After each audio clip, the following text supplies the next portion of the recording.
بسم اللہ الرحمن الرحیم نحمده ونصلی علی رسولہ الکریم اما بعد۔ گزشتہ رات تراویح میں الحمدللہ 25ویں پارے کی تلاوت مکمل ہوئی۔ اس پارے میں 4 صورتیں ہیں، سورہ شورى ہے، سورہ زخرف ہے، سورہ دخان ہے اور سورہ جاثیہ ہے۔ سورہ شورى جو ہے یہ مکی صورت ہے۔ شورى کا مطلب یہ ہوتا ہے کہ باہم آپس میں ایک دوسرے سے مشورہ کرنا، باہم مشاورت کرنا، اس کو شورى کہا جاتا ہے۔ تو اس صورت میں چونکہ آپس میں مشاورت کا حکم دیا جا رہا ہے اور مسلمانوں کو یہ کہا جا رہا ہے کہ آپس میں جو اپنے معاملات ہیں اس کو مشاورت سے طے کیا جائے، اور آپ صلی اللہ علیہ وسلم کو حکم دیا جا رہا ہے کہ اپنے صحابہ سے مشورہ کریں، باوجود یہ کہ آپ صلی اللہ علیہ وسلم صاحب وحی ہیں۔ ہر معاملے میں آپ کی رہنمائی اور آپ کی دستگیری اللہ کی طرف سے ہو رہی ہے، آپ کو احکامات بتائے جا رہے ہیں، معاملات بتائے جا رہے ہیں، اور آپ صلی اللہ علیہ وسلم کی اپنی فطانت، ذہانت اور زیرک ہونا، اس سب کے باوجود آپ کو کہا جا رہا ہے کہ آپ اپنے صحابہ سے مشورہ کریں۔ یہ اس لیے بتایا جا رہا ہے کہ آپ کے جو چھوٹے ہیں ان کو اہمیت دینا بہت زیادہ ضروری ہے، ان کو اپنے معاملات میں شامل کرنا، ان سے مشورہ لینا، ان کے مشورے کو اہمیت دینا، اس میں اللہ نے بڑی خیر رکھی ہے۔ یہ امت کو ایک سبق دیا جا رہا ہے آپ صلی اللہ علیہ وسلم کے ذریعے سے عملی طور پر کہ جب اللہ کے نبی صلی اللہ علیہ وسلم کو حکم دیا جا رہا ہے تو ہم میں سے ہر شخص کتنا اس بات کا محتاج ہے اور کتنی اس کو اس بات کی ضرورت ہے کہ وہ اپنے ماتحت، اپنے آس پاس، اپنے ساتھیوں کے ساتھ، اپنے گھر والوں کے ساتھ، اپنی اولاد کے ساتھ، بیوی بچوں کے ساتھ، کام کی جگہ پر ہے تو وہاں اپنے رفقا کے ساتھ مشورے سے کاموں کو طے کیا جائے۔ اس چیز کی بہت زیادہ اہمیت کو یہاں سمجھایا جا رہا، بتایا جا رہا ہے۔ نفس سے مشورہ کہ ہر کام میں مشورہ کر کے باتوں کو طے کرو، کہ ایک حدیث میں آتا ہے ما ندم من استخارہ، جو استخارہ کرے وہ ندامت نہیں حاصل، اس کو ندامت نہیں ہوتی، اور وما خاب من استشارہ، اور جو مشورہ کر کے اپنے معاملات کو طے کرے وہ کبھی ناکام اور نامراد نہیں ہوتا، خیر ہوگی اس میں، مشورے میں جو چیز طے ہو جائے گی اس میں خیر ہوگی۔ تو اس صورت کا نام چونکہ یہ حکم اس صورت میں دیا جا رہا، اس وجہ سے جو ہے اس میں جو ہے وہ اس صورت کا نام سورہ شورى رکھا گیا ہے۔ صورت کے بالکل آغاز میں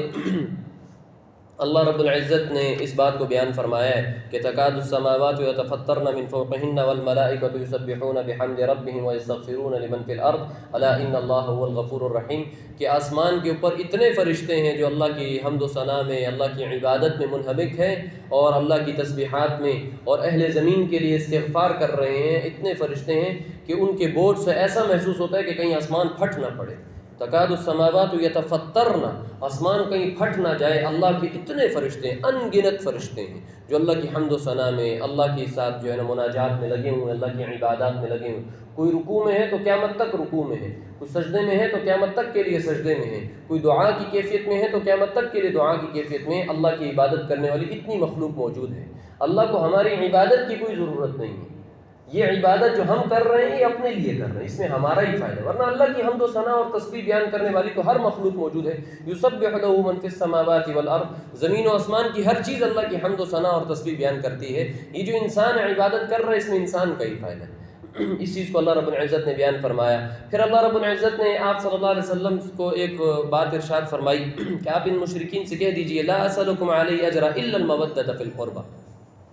مشرکین جو ہیں آپ صلی اللہ علیہ وسلم کو بہت زیادہ تنگ کیا کرتے تھے، بہت زیادہ لعن طعن اور بہت زیادہ آپ صلی اللہ علیہ وسلم کی کام میں رکاوٹیں پیدا کرنا۔ یہ 13 سال بڑے مشکل سے اور مشقت کے گزرے آپ صلی اللہ علیہ وسلم کے بھی اور صحابہ کے بھی، اور کتنی جگہوں پر ہم دیکھ رہے ہیں کہ آپ صلی اللہ علیہ وسلم کو تسلیاں دی جا رہی ہیں، ان کے اعتراضات کے جوابات دیے جا رہے ہیں۔ یہاں ایک بات عجیب ارشاد فرمائی، آپ کو فرمایا گیا کہ آپ ان سے کہیے کہ میں یہ تمہیں جو دعوت دے رہا ہوں، جو تمہیں توحید کی، رسالت کی جو بات کر رہا ہوں، ایمان کی جو بات، اس پہ میں تم سے کوئی بدلہ لیتا ہوں، کوئی بدلے کا سوال کرتا ہوں کہ مجھے کوئی اس کے بدلے میں کوئی چیز دو؟ میں تو تمہیں سے کچھ بھی نہیں مانگتا۔ اگر تم میری اس بات کی لاج نہیں رکھتے، میری بات کو نہیں مانتے، کم سے کم ایک رشتہ داری جو ہمارے درمیان اسی کی لاج رکھ لو بھائی۔ میں تمہارا رشتہ دار بھی تو ہوں، تمہارے ہی قوم قبیلے سے ہوں، تمہارے ہی وطن کا ہوں، تم میں سے ہی ہوں، اسی کی لاج رکھ کے میری بات کو ذرا توجہ سے سن لو۔ الا المودۃ فی القربہ، یہ جو رشتہ داری ہے اور رشتہ داری کی جو اللہ نے محبت اور تعلق بنایا ہے اسی کے کچھ لاج رکھ لو، میری بات کو ذرا سن لو۔ یعنی کس قدر جو ہے نا، کس قدر اہتمام سے اور مبالغے سے ان کو سمجھانے کی کوشش کی جا رہی ہے، طرح طرح سے، کبھی ان کو کوئی واسطہ دیا جا رہا ہے، کبھی کسی طریقے سے ان کو سمجھایا جا رہا ہے، لیکن اس سب کے باوجود جو ہٹ درم تھے وہ اپنی ہٹ درمی پہ قائم رہے اور انہوں نے بات نہیں مانی۔ پھر یہ بتایا جا رہا ہے کہ انسان کے اوپر دنیا میں جو بہت ساری مصیبتیں آتی ہیں نا وہ اکثر انسان کے گناہوں کی وجہ سے ہوتی ہیں۔ بہت سارے لوگوں کے اوپر جو مصائب، آزمائشیں، تکلیفیں آتی ہیں وہ گناہوں کی وجہ سے ہوتی ہیں، لیکن کچھ لوگوں کا اس سے استثناء ہے۔ جیسے انبیاء علیہ السلام، اللہ کے نیک برگزیدہ لوگ، اللہ کے نیک بندے جو اللہ کے بڑے ولی ہوتے ہیں، لیکن ان پر بھی مشکلات آتی ہیں، مصیبتیں آتی ہیں، تکلیفیں آتی ہیں، تو کیا یہ گناہوں کی وجہ سے؟ نبی علیہ السلام پر اور آپ کے صحابہ پر جو اتنی مشکلات، تنگیاں، پریشان، تو یہ گناہ حاشا وکلا، کبھی بھی نہیں۔ استثناء کیا جا رہا ہے کہ ان پر آزمائشیں گناہوں کی، یہ تو گناہ ہے ہی نہیں، یہ تو اتنے اعلیٰ اور عرفہ اللہ کے محبوب ترین لوگ ہیں، ان پر جو آزمائش ہے وہ کسی گناہ کی وجہ سے نہیں ہے، ان پر جو آزمائش ہے وہ اللہ ان کے درجات بلند کرنا چاہتا ہے، اس لیے دنیا کی زندگی میں اللہ نے ان کو کسی آزمائش میں ڈالا ہے۔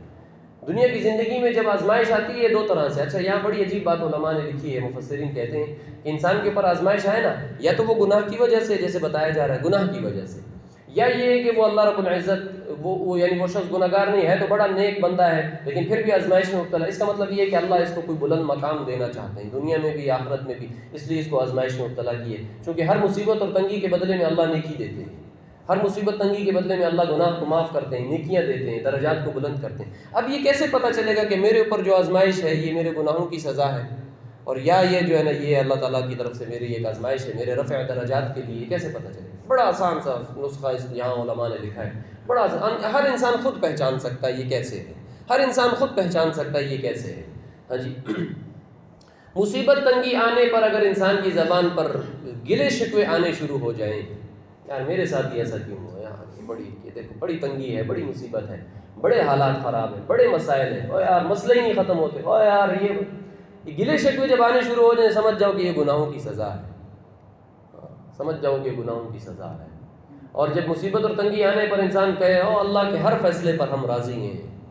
او رضا بالقضاء رضینا باللہ ربا وبالاسلام دینا وبمحمد نبیا، اللہ نے ہمارے مقدر میں یہ لکھا تھا، ہم اس پہ ہی خوش ہیں، اللہ کے ہر فیصلے پر اللہ ہمیں اس حال میں رکھ کر خوش ہے، ہم بھی خوش ہیں۔ رضا بالقضاء کا جذبہ اگر ہوگا نا، سمجھ لو یہ رفع درجات کے لیے آزمائش ہے، یہ گناہ کی سزا نہیں ہے۔ ہر انسان اپنے آپ کو اس فلٹر پر خود پرکھ کے دیکھ لے، میرے اوپر آزمائش آتی ہے انفرادی اجتماعی حیثیت میں گلے شکوے واویلا کرتا ہوں، ہر ٹائم اس کا رونا روتا ہوں، یا اس پہ رضا بالقضاء کے جذبے کے ساتھ صبر کرتا ہوں؟ اگر تو صبر کر رہا ہوں تو یہ آزمائش ہے رفع درجات کے لیے، اور اگر ہر وقت اس کا رونا رو رہا ہوں، گلے شکوے کر رہا ہوں، کبھی جس مجلس میں بیٹھتا ہوں بس رونا ہی روتا رہتا ہوں، سمجھ لو کہ یہ گناہوں کی سزا ہے، سمجھ لو کہ گناہوں کی سزا ہے۔ یہاں بتایا جا رہا کہ انسان کے اوپر جو آزمائشیں ہیں وہ گناہوں کی وجہ سے، الا یہ کہ جو اللہ کے نیک برگزیدہ لوگ ہیں ان کے رفع درجات کے لیے اللہ ان کو آزمائش میں مبتلا کرتے ہیں دنیاوی زندگی میں۔ اور آپ نے فرمایا، حضرت مشہور روایت حضرت عائشہ رضی اللہ عنہ راویہ ہیں، فرماتی ہیں آپ صلی اللہ علیہ وسلم سے پوچھا کہ یا رسول اللہ آپ کو کتنی تکلیف دی گئی، کتنا ستایا گیا؟ آپ نے فرمایا جتنا مجھے ستایا گیا اتنا کسی کو نہیں ستایا گیا، جتنی تکلیفیں، مشکلات، مصیبتیں میرے اوپر ہیں اتنی کسی کے اوپر نہیں ہیں،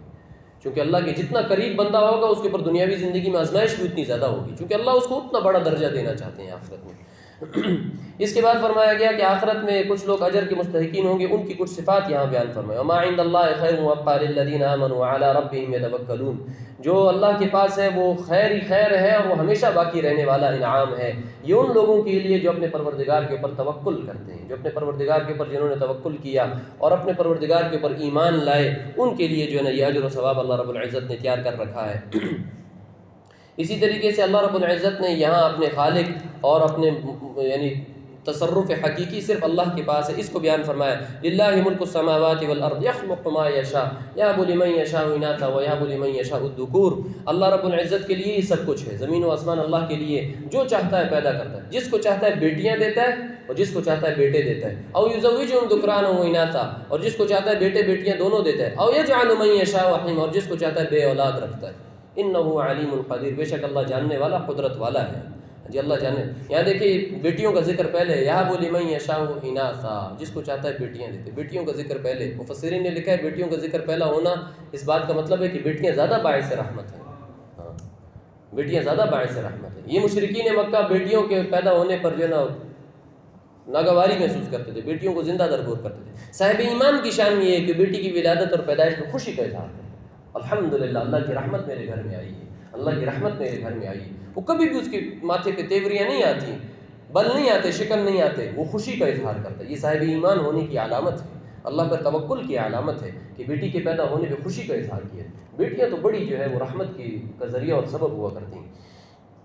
اس کے ساتھ ساتھ اس صورت کے بالکل آخر میں اللہ رب العزت نے انسانوں سے اپنے ہم کلام ہونے کے طریقے ذکر کیے۔ مشرکین آپ صلی اللہ علیہ وسلم پر اعتراض کیا کرتے تھے کہ بھائی اللہ رب العزت براہ راست اللہ محمد عربی صلی اللہ علیہ وسلم سے ہم کلام کیوں نہیں ہوتے؟ ہم سنیں کہ اللہ ان سے ہم کلام ہو، ہم دیکھیں اللہ کو، جیسے موسیٰ علیہ السلام سے ہوئے تھے۔ تو اللہ نے جواب دیا کہ موسیٰ علیہ السلام سے بھی ایسے ہم کلام نہیں ہوئے تھے۔ موسیٰ علیہ السلام سے ایک پردے کے پیچھے سے ایک خطاب ہوا تھا، من وراء حجاب، پردے کے پیچھے سے ایک آواز آئی تھی موسیٰ علیہ السلام کو۔ براہ راست موسیٰ علیہ السلام نے اللہ کو دیکھا نہیں تھا کوہ طور پر، پردے کے پیچھے سے ایک آواز آئی تھی۔ تو اللہ رب العزت نے بتایا کہ اللہ رب العزت جب بھی کسی انسان سے، کسی بشر سے جو ہے نا وہ ہم کلام ہوتے ہیں تو کس طریقے سے ہوتی ہے؟ یا تو وحی بھیجتے ہیں اس کی طرف، وحی کا مطلب یہاں پر یہ ہے کہ الہام ہونا، دل میں اللہ کسی بات کو ڈال دیتے ہیں، خیر کی کوئی بات، یہ اللہ رب العزت انبیاء علیہ السلام کے دل میں بھی ڈالتے ہیں اور اپنے نیک اور برگزیدہ لوگوں کے دلوں میں بھی اللہ ڈالتے ہیں۔ یہاں تک کہ قرآن میں تو بتایا وَأَوْحَىٰ رَبُّكَ إِلَى النَّحْلِ أَنِ اتَّخِذِي، اللہ نے شہد کی مکھی کے دل میں الہام کیا، ڈالی یہ بات کہ جو ہے نا تو جا پھلوں سے پھولوں سے رس چوس اور شہد بنا۔ سورہ نحل پیچھے گزری یہ بات۔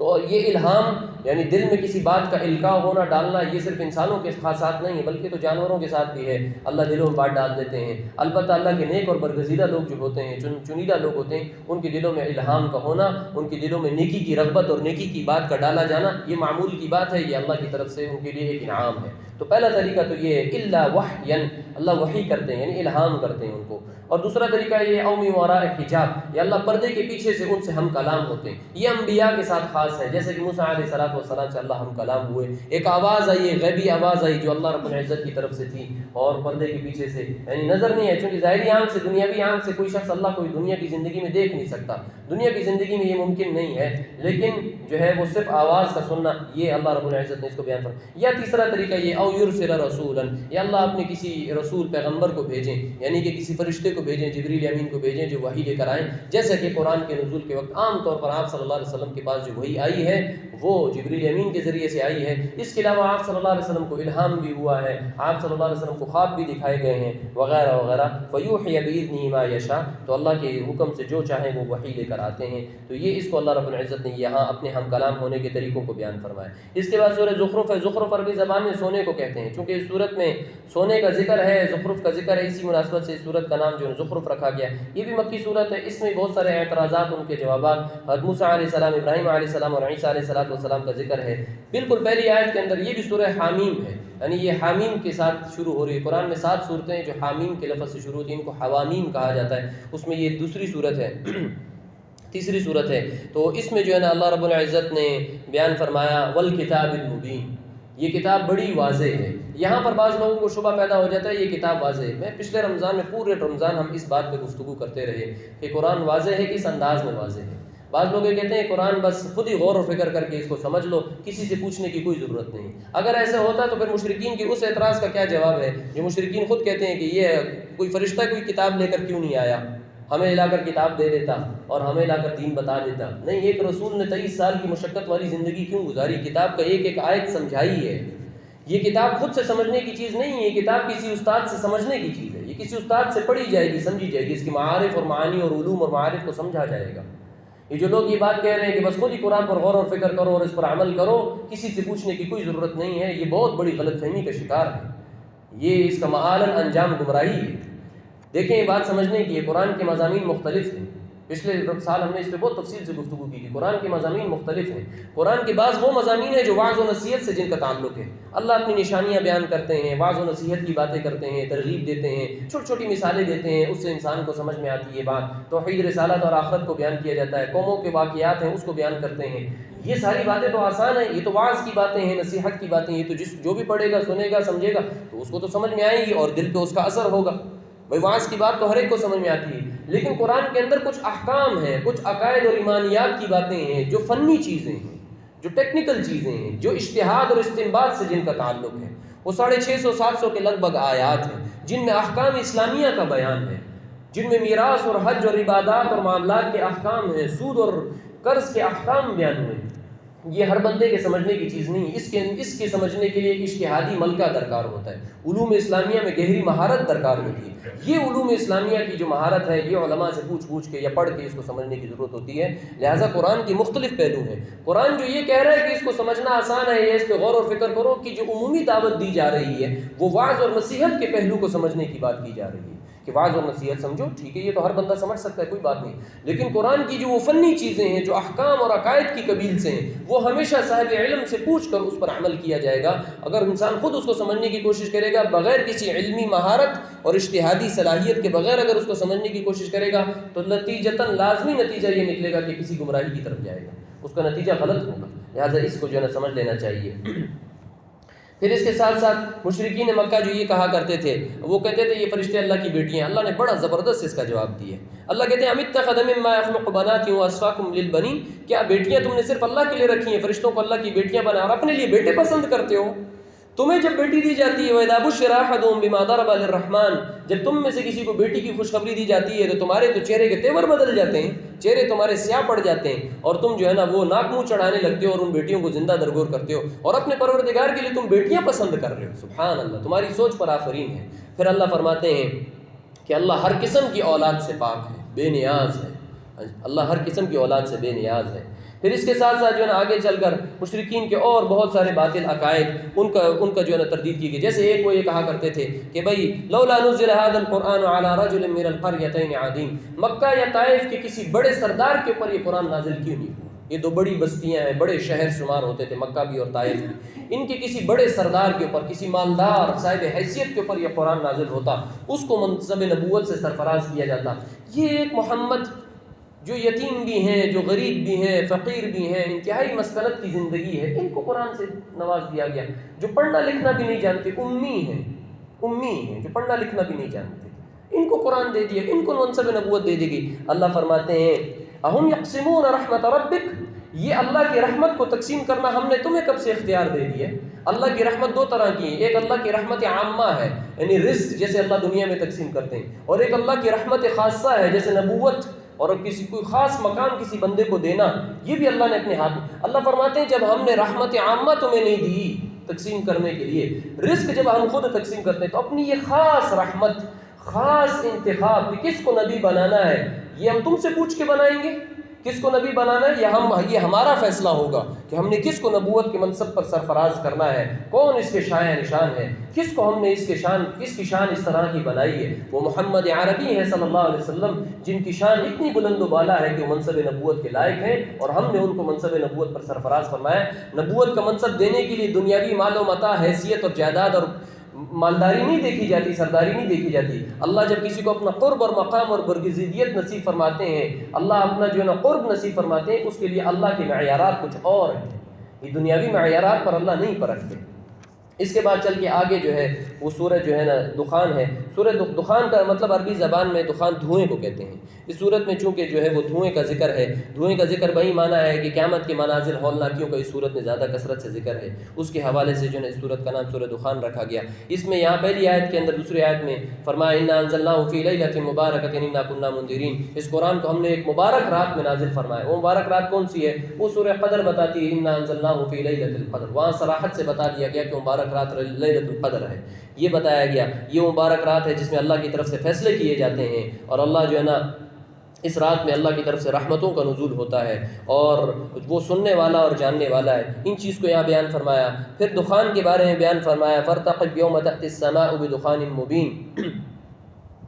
یہ مکہ میں ایک قحط پڑا تھا اور آسمان پہ جو ہے نا وہ ہر وقت دھواں چھایا رہتا تھا، اور قحط تھا یہاں تک کہ لوگ مردار اور جانور کھانے پر جو ہے نا وہ ہڈیاں گلی سڑی کھانے پر مجبور ہو گئے، اس قدر قحط پڑا۔ یہ مشرکین مکہ پھر آپ صلی اللہ علیہ وسلم کے پاس آیا کہ محمد آپ دعا کریں شاید اللہ اس قحط کو ختم کر دے۔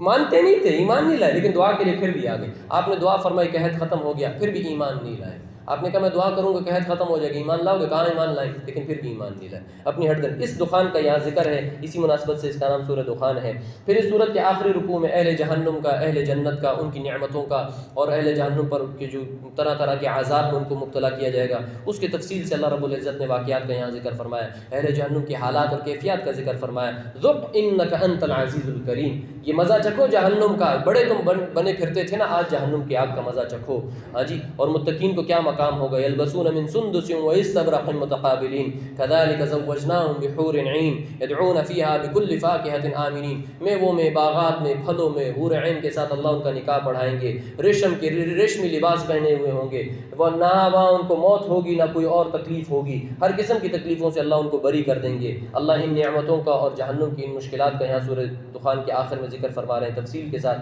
پھر اس کے بعد سورہ جاسیہ ہے، سورہ جاسیہ بھی مکی صورت ہے۔ اس جاسیہ کا مطلب گھٹنوں کے بل بیٹھنا ہے، گھٹنوں کے بل، عربی زبان میں جاسیہ کہتے ہیں گھٹنوں کے بل بیٹھنے والے کو۔ قیامت کی ہولناکیوں کا چونکہ اس صورت میں تفصیل سے بیان ہے، اس میں ایک منظر یہ بھی ہوگا کہ لوگ گھٹنوں کے بل بیٹھ جائیں گے اور اللہ سے آہوزاری اور گریہ کریں گے اور ان کی بات کو نہیں سنا جائے گا۔ اس کیفیت کا بیان چونکہ اس صورت میں، اس مناسبت سے اس کا نام سورہ جاسیہ ہے۔ صورت کی ابتدا میں اللہ رب العزت اپنی توحید کے دلائل تفصیل سے بیان فرماتے ہیں، اس کے بعد جو ہے وہ شریعت کا ذکر فرماتے ہیں۔ آپ صلی اللہ علیہ وسلم کو فرمایا ثم جعلناک علی شریعۃ من الامر فاتبعها ولا تتبع اهواء الذین لا يعلمون، نبی جی ہم نے آپ کو ایک شریعت دے کر بھیجا ہے، بس اس شریعت کی پیروی کیجیے، اس کی اتباع کیجیے، یعنی جو اوامر خداوندی آپ کی طرف آ رہے ہیں ان کی اتباع کیجیے، یہ لوگوں کی باتوں کی طرف جو ہے نا کان نہ دھریے، یہ جو کہتے ہیں کہتے رہیں، آپ اس سے بالکل بے پرواہ ہو کر اللہ کے اوامر کی اتباع کیجیے۔ شریعت دو چیزوں کے مجموعے کا نام ہے، شریعت میں دو طرح کے اوامر ہیں، ایک کا تعلق عقائد اور ایمانیات سے، دوسرے کا تعلق مسائل سے، احکام سے، اس کے مجموعے کا نام اس کو شریعت کہتے ہیں۔ قرآن میں دونوں طرح کے جو ہے نا آیات موجود ہیں۔ اس کے بعد اللہ رب العزت نے مزید اپنی آیات اور نشانیوں کو بیان کرنے کے بعد اس صورت کے آخر میں قیامت کی ہولناکیوں کا تفصیل سے ذکر ہے